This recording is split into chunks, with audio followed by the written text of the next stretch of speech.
Hi there, this is Wes with Great Fermentations. You know, we find that sometimes initially with the tap cooler unit, pressure is not releasing through the PRV valve here. We find that this is because the poppet inside gets stuck due to the machining process. Luckily, there's a very easy fix for this.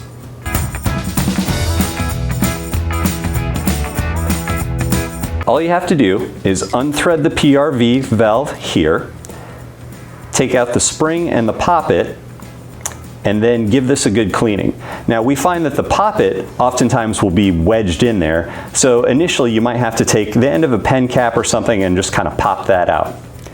Now once it's out, you can use a little bit of hot PBW, clean off that poppet, and also clean out the interior of the body a little bit. You can rinse that and you're good to go.